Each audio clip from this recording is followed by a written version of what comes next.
아리스토텔레스의 레토릭을 직접 읽어보면 그 전체적인 윤곽을 그려내어 이해하기가 쉽지 않습니다.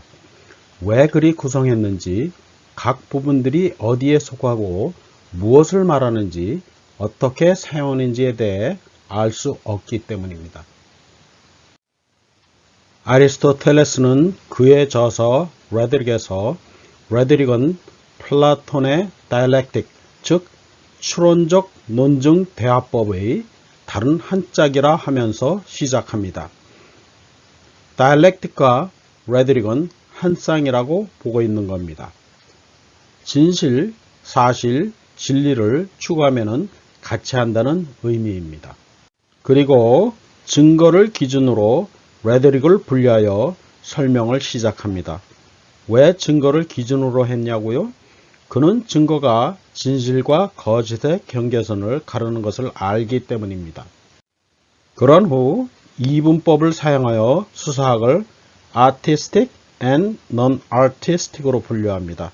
여기서 artistic이라 함은 예술적이란 의미가 아닙니다. 스피치를 실행함에 최선의 메시지를 만들어낸다는 의미입니다. 아티스틱 증거 범주에서는 연설을 만들어낼 때에는 로고스, 이토스, 패토스를 사용하라 합니다. 로고스, 이토스, 패토스에 대해서는 후에 자세히 설명하겠습니다. non-artistic 증거 범주에서는 빼박 증거들을 제시합니다. 물질적 증거, 계약서, 현장에 있던 증인들의 증언, 그리고 현대적인 의미로는 DNA들이 여기에 속합니다.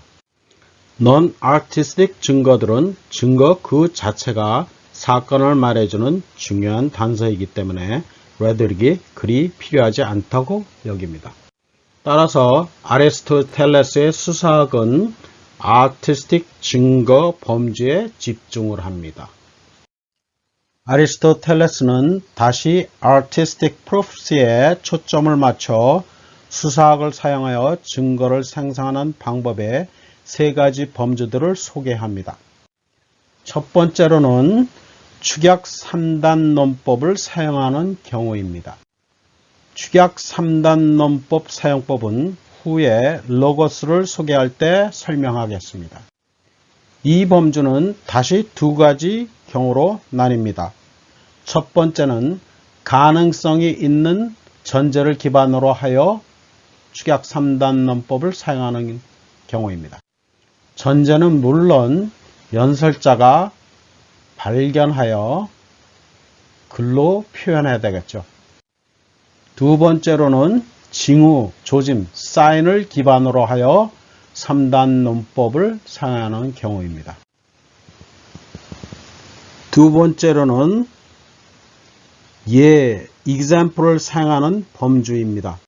역사적 구체적인 예를 들거나 주제와 상황에 맞게 가공하여 시나리오를 작성하여 사용하는 경우입니다. 이 예는 후에 글쓰기, 특히 논쟁 에세이 쓰기에서 소주제문을 증명하기 위하여 사용하게 됩니다. 세 번째로는 금언, 격언을 사용하는 방법입니다. 이 범주는 금언 자체의 호소력이 강하지 않아 비난과 찬사를 하는 세리모니얼 스피치에 주로 사용합니다. 이 세 범주 중에서 아리스토텔레스는 다시 축약 3단 논법 중 가능성이 있는 전제를 기본으로 하는 수사학에 집중하여 설명을 합니다. 축약 3단 논법을 사용하는 경우는 가능성과 징후 두 가지로 나뉜다고 설명을 드렸죠.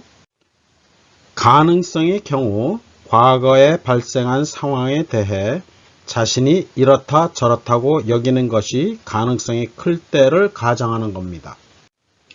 징후는 현재의 여러 가지 조짐들을 살펴 미래에 어떤 일들이 펼쳐질 것인가를 예측하는 경우입니다.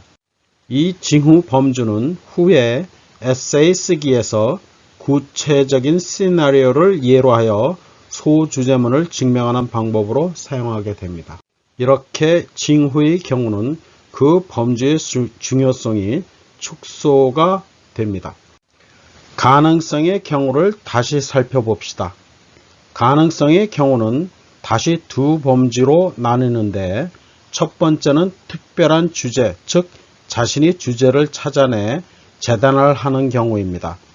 두 번째 범주는 일반적인 주제들인데 이들은 벌써 정해져 있는 경우로 아리스토텔레스가 소개하였지만 후에 많은 학자들은 이 분류가 잘못되었다고 주장을 합니다. 이렇게 아리스토텔레스의 수사학은 가능성에 특별한 주제들의 관심이 쏠리게 됩니다. 아리스토텔레스의 수사학은 대중 앞에서 연설하는 다양한 방법들과 범주들을 소개하고 있습니다.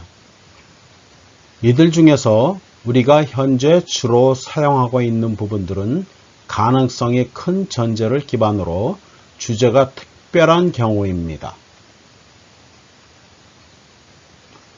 정치적 연설을 하며 법정에서 검사와 변호사가 진실과 거짓의 다툼을 벌인다든가, 특별한 경우나 사람들에게 대해 찬양하거나 비난하는 연설을 하는 경우입니다.